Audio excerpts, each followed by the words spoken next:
In all urban centers in Canada, and indeed in some towns, bicycle lanes are becoming very, very popular with bicyclists. With a lot of people who drive cars, they are a pain in the butt. Trevor Townsend is in Toronto and joins me right now because he is trying to influence the way bicycle lanes are implemented so that perhaps they aren't such a pain in the butt to car drivers. Is that correct? Well, not just car drivers. I would say not a pain in the butt for cyclists as well. Interestingly, we did a poll through Navigator Discovery, and it was a proper, independent third-party poll. Right. Big database of participants, and we discovered that a third of cyclists themselves do not believe bicycle lanes should be located, dedicated bicycle lanes, on the major arterial roads in this city. So in fact... And that's a big complaint, though, about drivers as well. Absolutely. Whatever city you are, a major thoroughfare, and you're losing a lane. Of course, like a major thoroughfare that's already congested and already dangerous because of the volume of traffic, and these cycling lanes are making them narrower. And it stands to reason, if you make it narrower, it's going to become more congested. And you don't only have cars and you don't only have cyclists, but you also have seniors and pedestrians who are very concerned about the ability to get across these streets. Yep. Oh, congestion's huge. So you've laid out the problem, Trevor. Yep. What's the answer?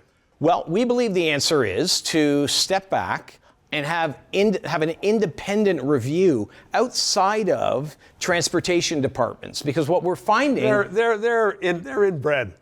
What's that? They're inbred. They are, and that's a problem because people have their finger on the scale. The data collection that is being utilized to justify a lot of these bike lanes isn't proper data. I'll give you an example.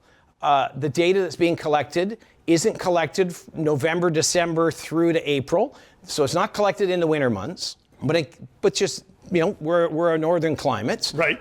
It's not collected on rainy days. So from May to October, these transportation data collection agencies aren't collecting cyclists in those periods.